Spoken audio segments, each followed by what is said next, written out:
You are listening to 95.7 FM WELT, Fort Wayne, radioactive. The opinions and views expressed in the show are those of the hosts and guests only. They do not represent those of FreeThought Fort Wayne, WELT, or any other organization. Welcome to the Hoosier Humanist Hour, where we explore science, religion, culture, ethics, and community from the humanist perspective. Join us as we discuss those topics and more, free from the ideologies of religion and superstition.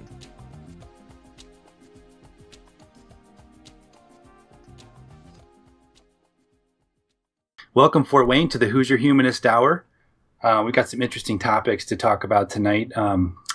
Got V and Chris and Andrew with us, and my name is D. I want to jump right into what I see going on in the world around us right now, which seems to be a political shift toward nationalism. We're seeing it with the Brexit vote a week and a half ago. We're seeing it in the United States here with kind of a push toward a more nationalist Republican candidate, Donald Trump.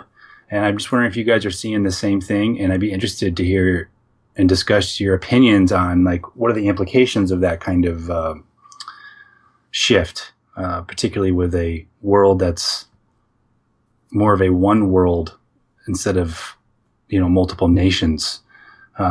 Anyway, does anybody have any thoughts on the topic? Well, I guess I'll get this going. One thing you mentioned is the Brexit, right? So Great Britain had a vote, and the people of Great Britain decided that they want to leave the European Union. So a lot of people credit that with the influx of refugees into Europe, and a lot of people are afraid that it's changing the ethnic makeup of the entire continent, basically, with so many refugees coming in and all that.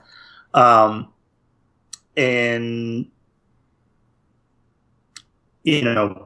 I guess there's the UKIP, the UK Independence Party, that has been for years trying to get Great Britain out of the European Union, and they finally succeeded. They were able to speak loud, flame up the nationalistic,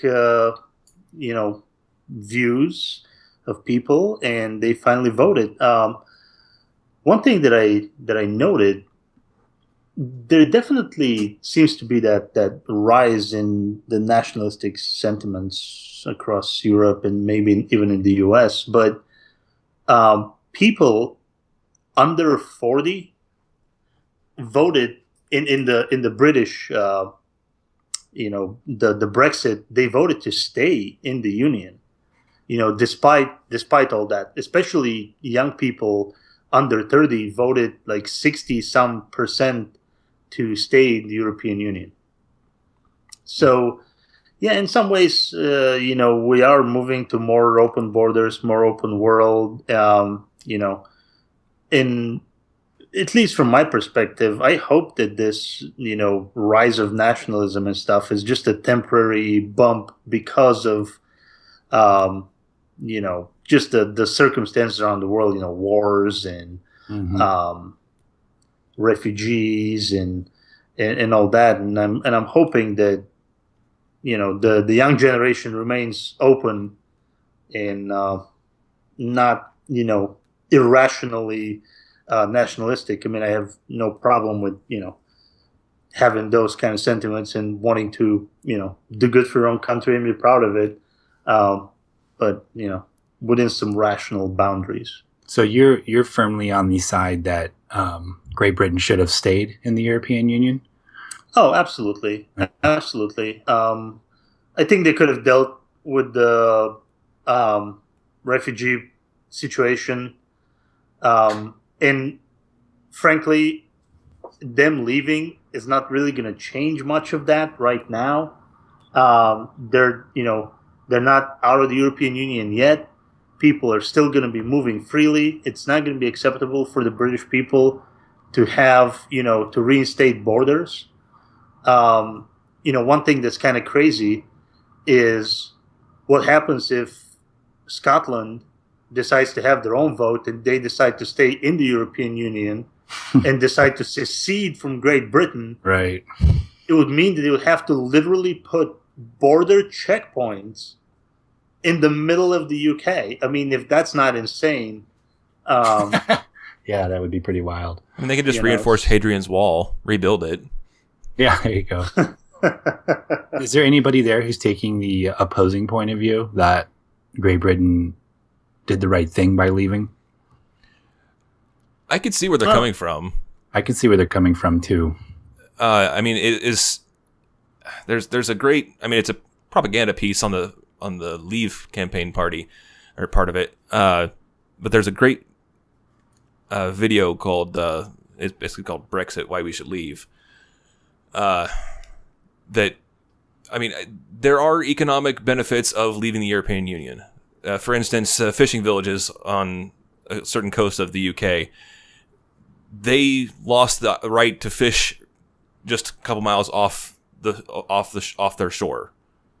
Like when they joined the European Union, they divvied that up to other countries. So they can actually see from their sailboats or from their fishing boats, Danish and other nationalities fishing the waters they used to, and they're really struggling to get by. So it's, that was one example in the Brexit movie that I like. Okay, well that's understandable. Yeah, but there's always going to be collateral damage with a big move toward assimilation. I mean, I'm not saying, like, from one perspective, like from the fisherman's perspective, it's a terrible disaster for their family. But from like a larger perspective of bringing Europe together as one nation, one political and financial entity, that has implications that are potentially extremely positive as you look into the future. Well, the financial thing is really big, actually. I mean, London is one of the main economic hubs in the world. It is probably the largest banking hub in the world. Yeah. Yeah. And then that's precisely because they were in the European Union, and that allowed that growth. If they weren't, not that may really. have been Berlin. What the reason London is called that is actually it's weird. There's London, and then there's the city of London. Yeah, you're right. In the middle of London is the city of London, which is a completely separate entity. And all the banking is centralized there because they are able to offer rules that really favor the banks. Well, that's really what it is. The laws in England are way more flexible than almost anywhere else in the world, which allows capital to go there with almost restriction. And see, that's true. But if they weren't in the European Union, I doubt that would have happened that way. I mean, there were some interviews with bankers and stuff that, they themselves said that. They themselves were for staying in the EU precisely because it was going to hurt the banks and all that. I mean, I don't understand all the intricacies of how that would happen. But, I would imagine being in this common economic union, with common laws and, everybody follows a certain base set of rules kind of thing, is certainly beneficial for that growth, where now, if they start writing their own rules, they're different from the EU, this and that, it can potentially disrupt that. Well, the European Union, too, is also a huge experiment in modern times of bringing nations together under one rule of law and one economy. Yeah. Like, we've been working toward this, particularly the European Union, since World War II. I mean, for it to, fall apart, let's say Great Britain is just, the first domino of other countries, would be a terrible disaster in my eyes, because the world is functioning as one now. We have to have union amongst countries because population is growing, the economies are more intertwined, the consequences of one country, large country, doing something terrible ripples through the entire world in ways that are scary, to be honest. But they're there nevertheless, and we have to deal with them. So for the European Union to fail would be oh man, it would be hard to imagine us progressing down that road like we need to within the next 100 years, I would say. It's certainly better to be able to pool resources and have the free movement of people and be able to be more like the United States in the 50 states, where basically when you exit Indiana and enter into Ohio, all you really know is that you see the sign on the road, and there's no checkpoints, there's no nobody checks the cargo in your truck when you're going from one place to another. Right. That really helps commerce. It helps a lot of things. If somebody is on the border of Indiana and Ohio, they can cross over into Indiana, buy their groceries, and go home. If in having that, and then just the larger trade and movement of people is very beneficial for everyone. Yep. And just to kind of throw in a little wrench in there, I read somewhere that actually the UK is not the first country to leave the European Union. Really? The first country was actually Greenland. Oh, interesting. Of course, it means nothing because they have like 20,000 people there, right? Or something like that, and their economic output is less than that of Fort Wayne. So not that big a deal, right? But yeah, they I don't remember when it happened. I think it happened like the 80s. Wow. But it's just an interesting side note. That's interesting. D, I think it was you who said it was an experiment, and you're right. V, you mentioned that you tried to compare it to the United States. Well, the United States is only, just over 200 years old? 240. Right. Yeah. Okay, 240 years old. Europe, like, each country has thousands of years of history. True. And they tried to basically eliminate the different cultures and all that history for, because Germany was Germany, France was France, Italy was Italy, England was England, and they all developed their cultures separately. Sure, there was some crossover and some amalgamation, but you can't take thousands of years of history and culture development and try to squeeze all that together into one big conglomerate in a few decades. It's just not going to work. That's true. No. You're absolutely right. There's so many different languages in there. There's so many different cultures. And it started as an experiment. It basically started as a coal and steel, trade. It started as a trade deal essentially. Yeah. But it was always meant to basically prevent another world war from the very beginning. It was made to kind of intertwine the economies of the different countries so that, basically when your economy is so dependent on the other, you're less likely to start a war kind of thing. Exactly. But yeah. what that's happened? Kind of how it started. What happened? I think it was last year with Greece. It's happened several times with Greece throughout the history of the EU, where they have basically gone so far into debt, and Germany decided to bail them out. It's always Germany because they're industrial powerhouse. They're the industrial powerhouse of the EU. Well, yeah. Well, you're getting to the crux of the issue. Like, why did this movement come about? And it's because some of the things that I think the EU has been doing have seemed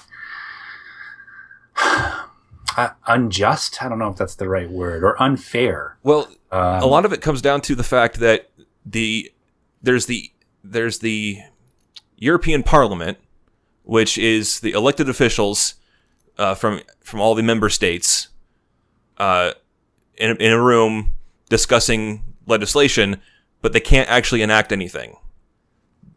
And then there's the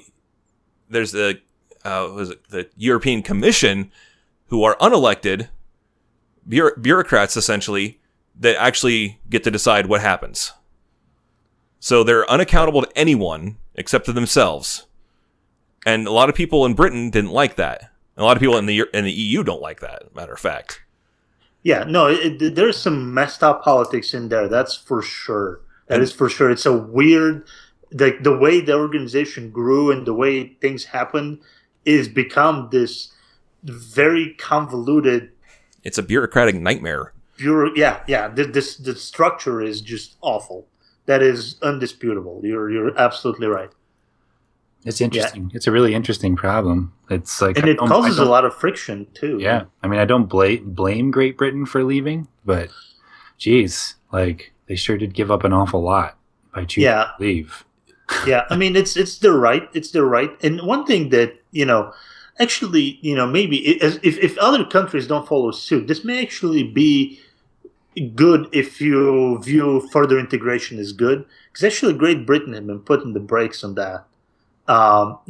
Great Britain was always somewhat against the further political integration that was going on. So without them, if you like, if you think that the further integration is better, it's likely to improve.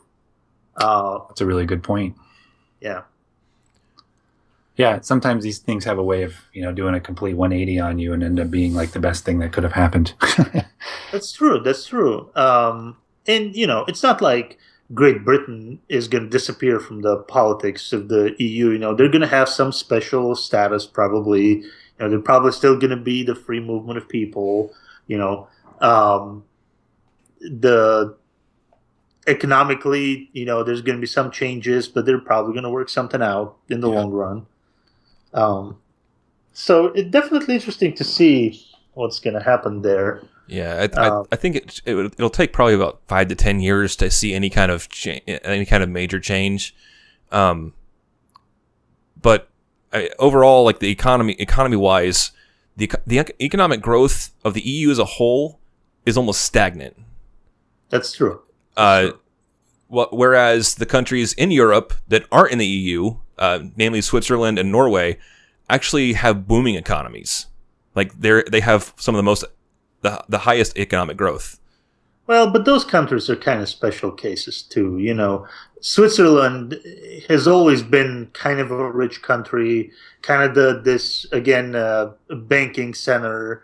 Norway's got oil and they have some pretty decent industry, and they're a fairly small country. I mean, I think their population is comparable to Indiana, if not smaller.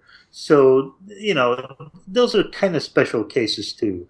And one thing on Greece that I should add, that's kind of an interesting fact, actually. So within the European Union, there's the Eurozone, which is basically the countries that use the euro as their currency. And in order to get into the Eurozone, you have to show that you have low inflation for a given amount of time. You have to pass all these economic checks, on your economy. And basically what ended up happening from what I read, Goldman Sachs was hired basically by the Greeks to cook the books. So they said that on paper they pass all these economic requirements and be admitted into the Eurozone. And once they were in the Eurozone, them accumulating all that debt now started to affect Germany and France and all the other countries that are in the Eurozone, because now they're bringing down the value of the euro and it's just creating instability in there. And so Greece is also, people in Germany are rightful when they're mad at what happens, and the fact they have to bail out Greece and spend their tax money on Greece instead of things that they would rather have. But it is kind of a special case too. I got a quick question for you guys on the same vein, but do you think that the world can, well, it will exist, but will do better, obviously, under a one world government? It's kind of that one world government. There's a lot of people who are really avidly against the idea of one world government, but I can't imagine a future without a one world government of some sort, and eventually probably getting stronger and stronger just because we live on a marble rotating around a star and we can't just, do crazy stuff on this planet. Do you guys see that? I see it very far in the future. We are not ready for that. Well, I would agree with you, but how far do you see it? Well, let me mention something here. I mean, there's some people that would argue that we already have that. When you consider the fact that the banking industry in the entire world is owned by a handful of families, Right. All the entire world's wealth basically ends up being concentrated in, the amount of people that you can fit in a, junior league baseball stadium, basically. um, you know, those people control like 90% of the world's wealth because it goes through their banks and all that. And that's one of the reasons why we're not ready. Yeah, yeah. I totally agree with you. Yeah. But, some would argue that we're already there, whether we're ready or not. So I actually see a little bit more of a breakdown than that. I see a global economy being a step in the right direction towards a global political system. Because you have to be on the same monetary means that you are, and be as interconnected as possible with that before you can start interconnecting everything else, which would lead us to a single world government. I believe that that's important for keeping with one of my favorite things, Star Trek, and its predictions for us to be ready to join a federation of planets, which is to say, be a united planet ourselves, so that we can be ready to go forward from that point. And that's at about 145 years. So I think we're on track for that. Oh, you got some really specific predictions. Awesome. Yeah. I agree with you. Gene Roddenberry's been right in the past before. Yep, that's right. Exactly. Yep. I just want a transporter, and that's fine. And I also want one of those things that makes food for you. And a holodeck would be nice. So. Well, it's interesting. Ronald Reagan, actually, I'm pretty sure it was Reagan, had mentioned at some point in time in an interview how quickly the world would unite if there was an external threat, like an extraterrestrial threat. It was something along those lines that he said. Yeah. And it's true, I think, And I hope we never have to find out if it is true. Yeah. Oh. But hey, who knows? Maybe the aliens are watching and they're just waiting for us to, figure the one world government before they contact us. Yeah, maybe. Man, those Earthlings just can't get it together. A way to get it. Oh, say what? Those Earthlings just can't get it together. Yeah. Oh, there you go. No, I was just going to say, we found again a way to circle around to space. Exactly. See, it always ends up in space. It does. It always ends up in space.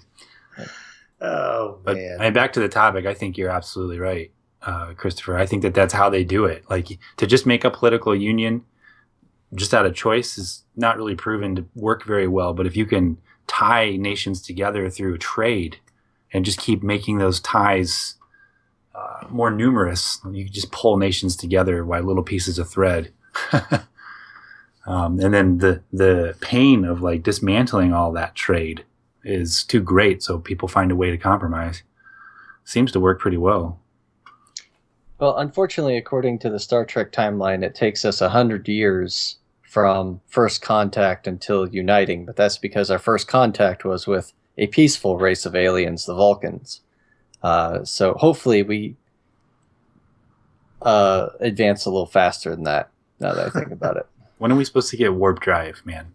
Is that coming up? 2063, I believe, was the date. Yeah.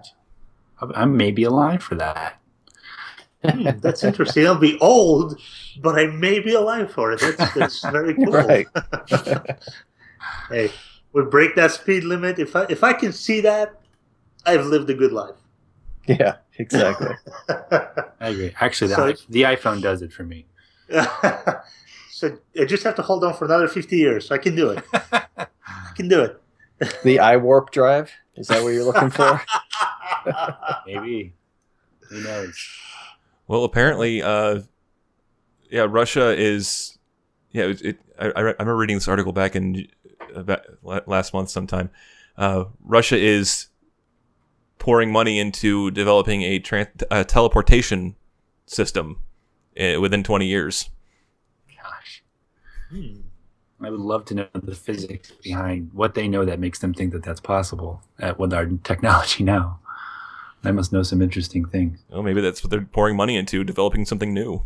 Yeah, it's pretty Well, awesome. I thought I read somewhere that they were able to teleport a photon or two across small distances. So who knows? I mean, that's the start of it, right? A photon, yeah. We got a long ways to go. A little bit. Hey, Give it baby time. steps. Baby steps. We can transport you, but it takes 3 trillion years for you to get to your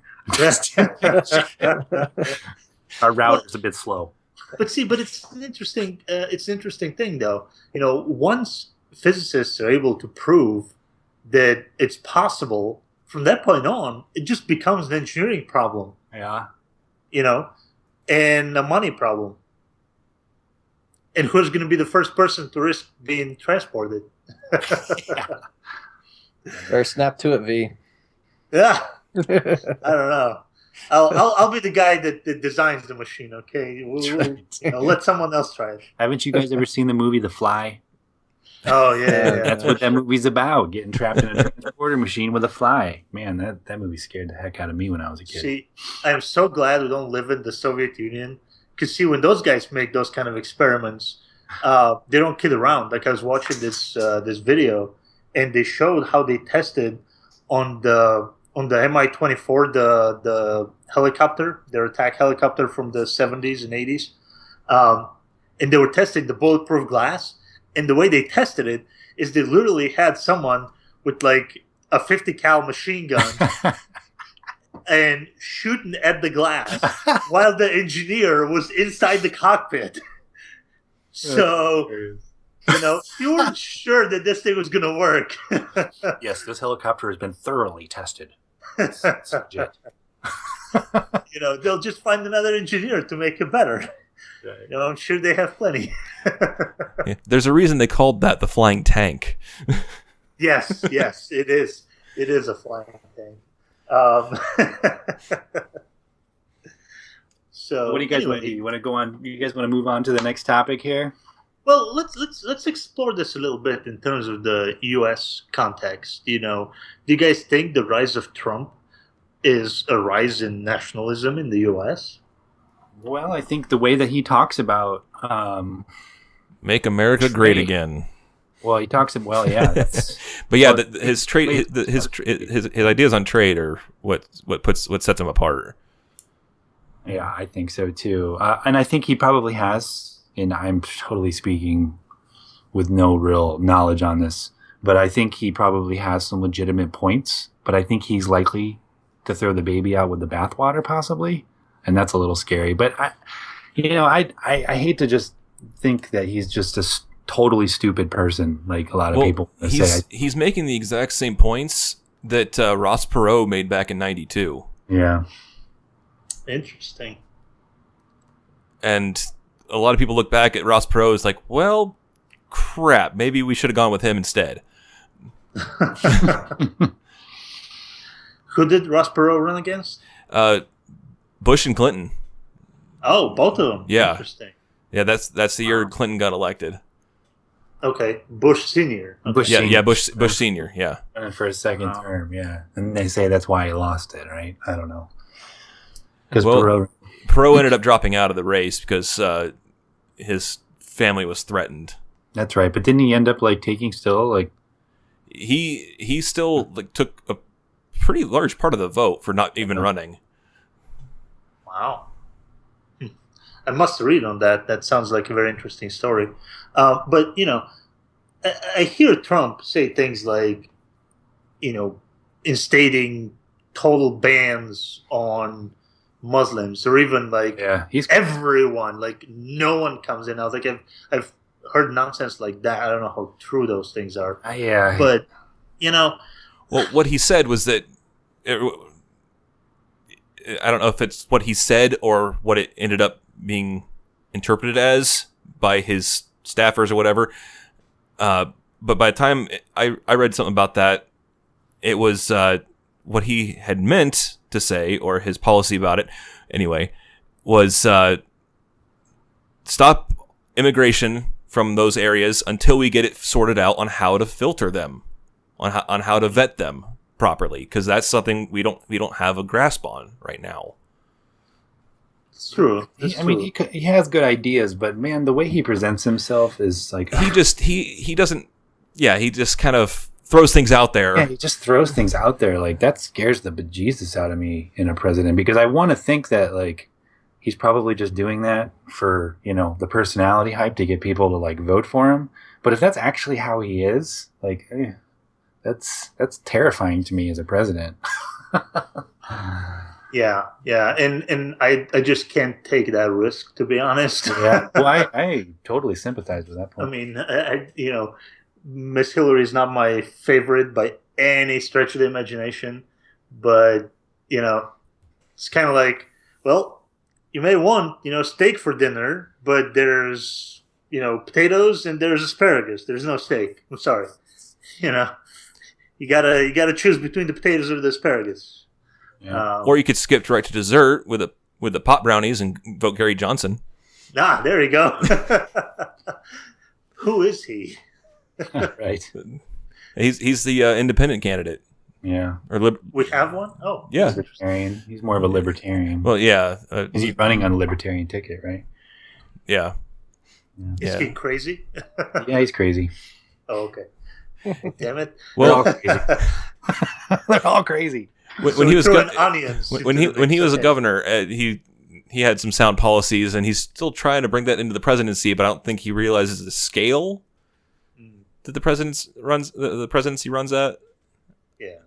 Do you guys keep up with economics at all? Like world economics, quantitative easing, what the Federal Reserve is doing, interest rates. You guys keep a tab on all that stuff? I try to, in general. Sort of, yeah. I mean, world economics are really interesting, I think, in, this printing money just to keep us from going into a recession, because it has kind of like a negative feedback loop. And the implications if we do, and that's why they're, doing what they're doing with, super low interest rates and quantitative easing all over the world. It's just really interesting. And back to the nationalism point, I just feel like as a world economy, we need we need to come together somehow, some way, because I just think that a lot of the things that are happening are unprecedented, and we don't know if things reverse economically and we have like a really bad depression, possibly, like the implications of that with the way modern technology and the way modern people live and not having any kind of like farming that's general knowledge and all that stuff are really scary. And for me, like, I don't like the idea of nationalism. I really want somebody to run for president that wants to bring the world together.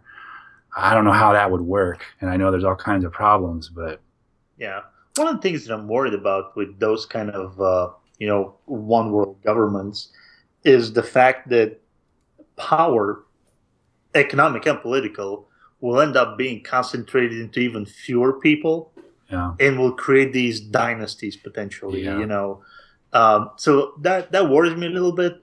A little bit of what gives me hope is things like Bitcoin, which is a decentralized currency, which is hard to control by any given bank or anything like that, or any single individual. So if we have that, a little bit of my concerns would be diminished. I would definitely like to see more unity, but just like we have different laws here between states and stuff, and what works in Florida doesn't always work in New York, kind of thing. It'll be a long and very difficult process to be able to make things work for Bangladesh and the United States. Yeah, I think you're right on that. Yeah, and I mean, I'm optimistic in the sense that I don't think it's a zero-sum game. I don't think that I'm throwing Bangladesh in there, but any country X, if country X makes money, doesn't mean that country Y has to lose money, kind of thing, or economic opportunity. I think we can. It's a tide that lifts all boats, kind of thing. But we certainly have to be careful, and it certainly won't be good everywhere if we go towards that. I am also a little bit worried about what happens to it, culturally. Like if we have the further integration and things like that, like would certain languages die out? Would certain cultures or certain customs die out? And is there, some intrinsic value in preserving those? That's a good point. I think there is. And that's what happens though when a bunch of different cultures come together. They merge into one, therefore killing off the individual ones that made it. Yeah, I mean the U.S. is a big country. It borders on Canada on the north, but Canadian culture isn't that dissimilar. On the south is Mexico, which cultures are different, but it's only one country. Where in Europe, you have such a mix of languages and people and customs and all this, and I mean Asia is even more diverse. With at least Europe is just mainly Christian. In Asia, you have Islam, you have Christianity, you have Buddhism, Hinduism. There's Jains. There's all these religions there. Are we going to end up destroying those cultures? And is that a good idea? Chris, what does Gene Roddenberry say about this? What is there like a time in which humanity leaves religion behind? Does he talk at all about that? I don't know. That's a very good question. Religion has always been, at least from what I've seen, kind of avoided a lot of the time. In the shows it is. I didn't know if in the Yeah.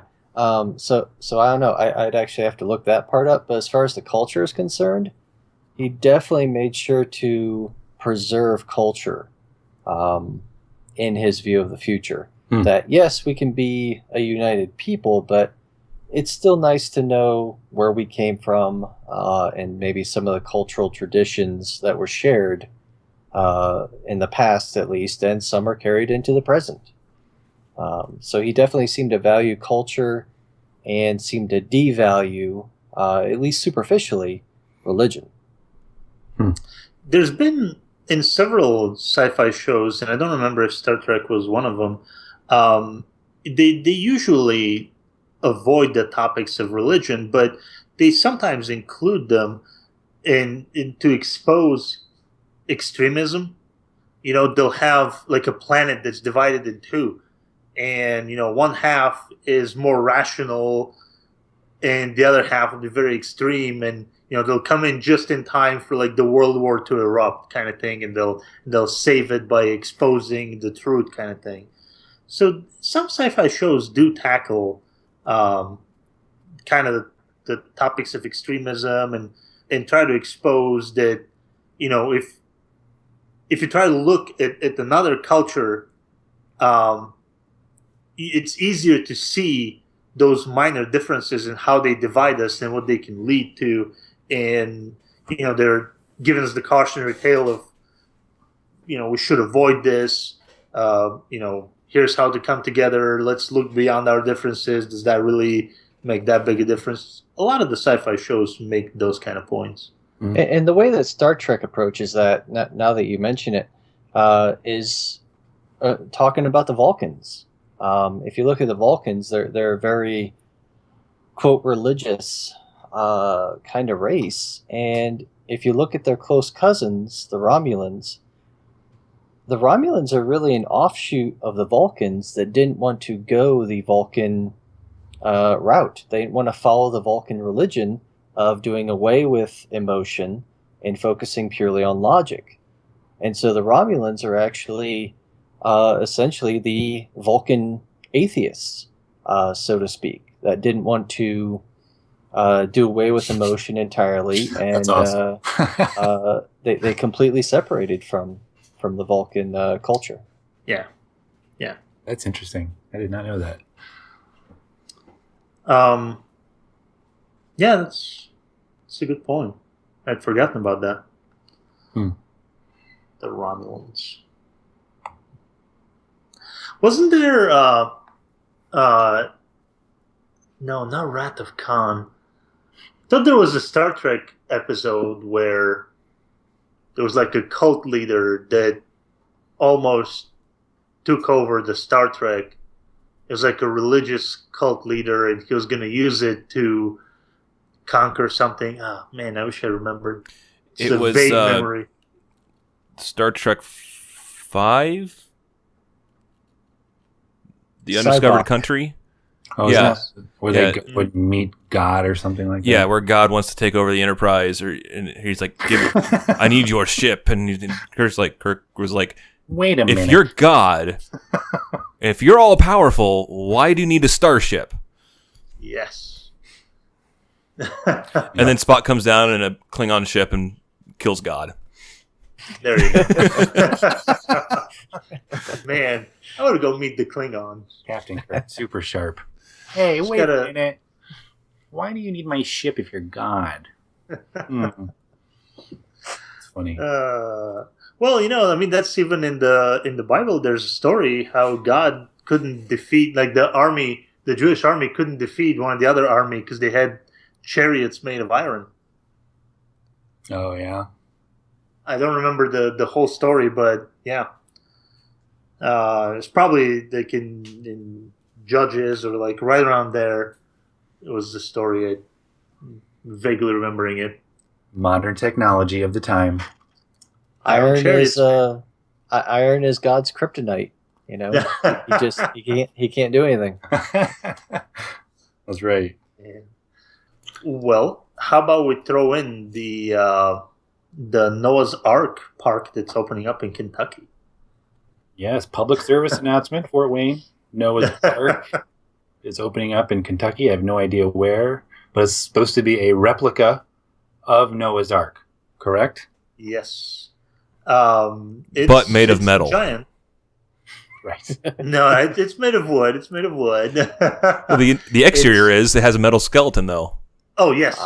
So I saw pictures when it was constructed, and it was like it's basically just a building with a facade of a boat. These men have little It's a faith. ship-looking building. These builders have little faith. I mean, this is God making the plans here, right? You should follow those things to the... Well, supposedly they're going off the instructions from the Bible. Which, if I remember right, were pretty scarce. Yes, they are. Yes, they are. What is a cubit? Yeah. You look that up. Well, apparently the length of it is 510 feet. So however many feet however many cubits divided, you can figure it out in feet. But how do they figure out how many feet to make it if they didn't know what a cubit... that's circular logic. It's what religion's good at. He received the revelation at night. Oh, yeah, that's right. So this is an ancient measure of length, a cubit. I'm reading the definition here. It's a noun. An ancient measure of length approximately equal to the length of a forearm. Whose forearm? Yeah, it was typically about 18 inches or 44 centimeters. Yeah. Though there was a long cubit of about 21 inches or 52 centimeters. So I think that's close enough, Andrew. Come on. Yeah, so it can be 500 feet or 400 feet. I mean, I don't see much of a difference. Going by modern engineering thresholds, it's going to be way too much. It's going to be way off. This is God, man. You're totally discounting it, Andrew. He held Noah's hand and he constructed it that way, so it didn't matter. They didn't have, inches back then, but they had forearms. Can you imagine, laying out, 200 forearms? Just think how long it would take to, measure one thing. You'll think of the calloused elbow. Oh, man. Here's 1, 2, 3, 4. How many cubits? Oh, man, I lost my count. Oops. Hey, Noah! Damn it! You guys are terrible. Yes. So this thing apparently cost $100 million. Oh, my God. Yes.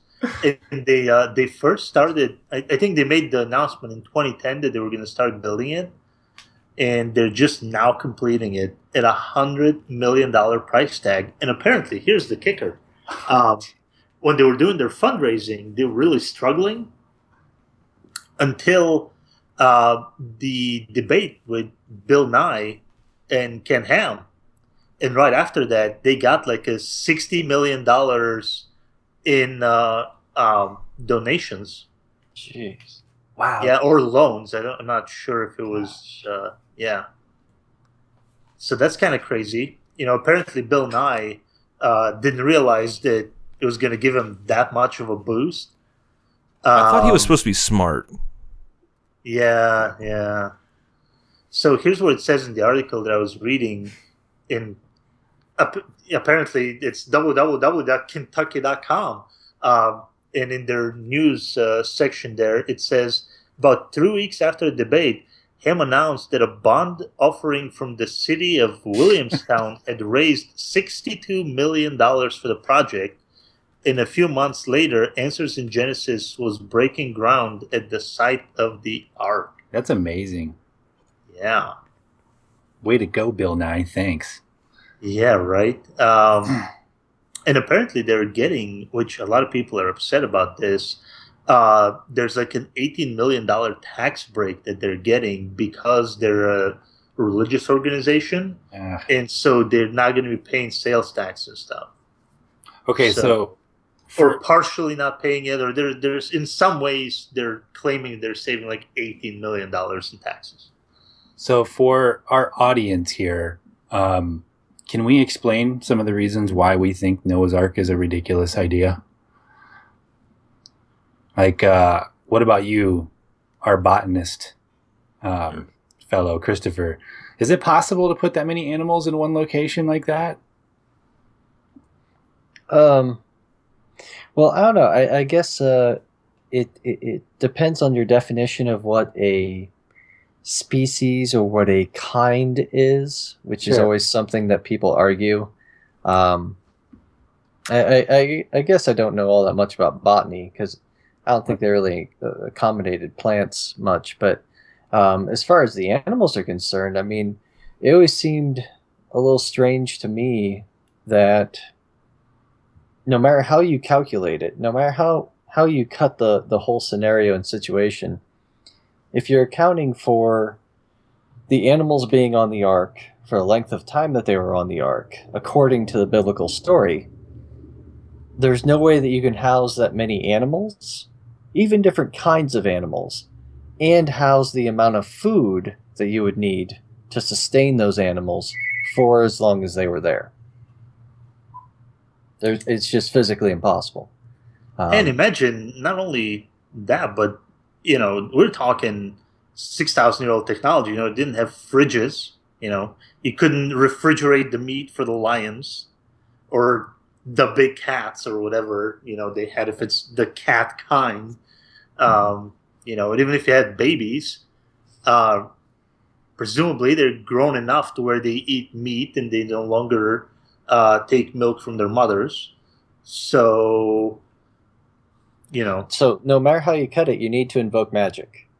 You have to. It's physically impossible to do what it claims to have done at any point, which is fine with me because honestly, when you look at the evidence, the geological evidence, there is none of a global flood. And you got to think. What about the Grand Canyon, though? Yeah. God hit the Earth with a power washer from space. But he had the wrong setting on it first, and that's how the Grand Canyon got carved. He's like, shoot! No, I meant sprinkle. Oh wow! Oh man, that's funny. I've done that before when writing my name in the snow. Yeah, it works the same way. Yeah. Oh man. Well, then you do have the problem, which says that wasn't every portion of the Earth covered? Yeah. So, assuming the highest mountain at the time, is the big assumption, was only 50 feet, which I doubt was the case. Putting 50 feet of water over the entire Earth, that's pretty impressive. That's a lot of water. Yeah. That's a lot of water. And that's the thing, is that anything that involves water leaves evidence. Yeah. If we can find evidence on Mars of a trickle of water, we can find evidence on this planet of water and exactly where it's been. So it's it's absolutely outrageous to me to hear any claims of this because there's no geological evidence for this. And even if there was, you would expect to see a single layer in the fossil record where billions of animals died instantaneously. Yeah. Oh, yeah. And you don't find that. You're talking about something that happened about 5,000 years ago, too. Right. Not that long ago. Yeah. And You would gotta see a think, single band in the fossil record. Two animals of most species are not enough to sustain the population and to have the population grow. I mean, you got to think, all the grass is dead. So what are the gazelles going to eat until new grass grows? What are the lions going to eat until the gazelles can reach a steady population where they can be eaten and not die out? How did the kangaroos reach Australia and didn't leave any other kangaroos along the way? They're not like sheep. They don't stay together. They're more individualistic. So you would think some would have been left behind and we would have kangaroos in Asia somewhere. I mean, there's so many problems.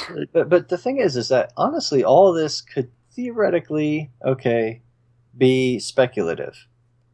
If it wasn't for the fact that DNA is stable up to about 1 million years. Yes.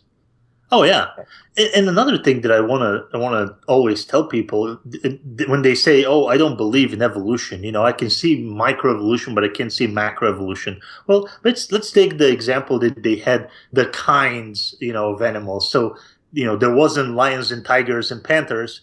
We just had like big cat. There wasn't like dingoes and coyotes and wolves. There was a dog on there. Well, they sometimes say, maybe there was like 10, 15,000 species of animal on that ark. Let's say that. Today we have several million different species of animal. I mean, to get from a couple thousand to a couple million in 6,000 years, you talk about some hyper evolution. I mean, that's evolution on steroids. I mean, you'd have species forming in front of your eyes. You'd have new species forming daily, basically. There's for like such thing as evolution, man. Well, yeah, but that's the thing. There would have to be, whether you believe in the ark or not. Evolution must have happened because somehow you got from kinds to all these species, and there's many thousands of them, many millions of them that happened from many thousands of them. So, linear or geometric progression, you would still have to have had like new species popping up left and right at incredible speeds. Somebody would have noticed that. And so that gets at another point. No matter how you cut it, you have to invoke magic and you have to contradict yourself. Oh, yeah. No matter how you cut it, in order to make the story work. I was going to go to the Noah's Ark exhibit, and you guys have just convinced me that it's all BS. Just pop my bubble. Yeah. I'm sorry. I am actually still considering going. The only debate that I have is whether I want to support that institution financially by purchasing a ticket. Although my ticket would be a drop in the bucket, a drop in the ocean kind of thing. But yeah, I don't know. It's still I think it'd be worth it. It's research. Yeah. That's what I was saying. I think it'd be worth it just from a research perspective. Spending, I don't know how much the ticket is, but let's say $20 for a ticket. Spending $20 for the probably 1,000 pictures I would take while being there. I would see that as pretty worthwhile. You get kicked out, Christopher. Get kicked out. Just make sure to turn off the flash. Yeah. We spoke before the recording briefly about this topic, and we came to the conclusion that Christopher would just go from exhibit to exhibit going, "Oh my gosh, what the H?" Just on and on. So I can't imagine that would last all day. Yeah. His head would probably explode walking through the door. Well, I was looking at some pictures of it on Google, and it's pretty interesting looking. It might be cool just to see it. It's big. Yeah. I mean, it is big. Like, look at the size of that boat in the middle of Kentucky. Yeah. Whoa. Imagine like somebody, like an archaeologist, uncovering this, 15,000 years from now. It's like, what the hell were these people doing? We're creating the evidence for Noah's Ark. 15,000 years in the future, we're going to prove it to be true. A 500-foot boat in the middle of Wait, Kentucky? that's exactly what the creationists claim scientists do with dinosaur fossils. Oh, yeah. We bury them there just so somebody uncovers them? Right. Somebody needs to just make the 10 Commandments out of stone and burying them, because they can't, find them, whatever. Just make them, bury them some hill, so that way they can be found 10, 15 years from now. Have you not heard of the Mormons? Well, yeah, I know. Oh, jeez.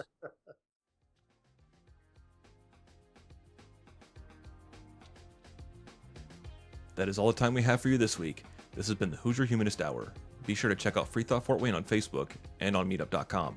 Thank you for listening, and we hope your days are filled with logic, reasoning, and the eternal quest for knowledge.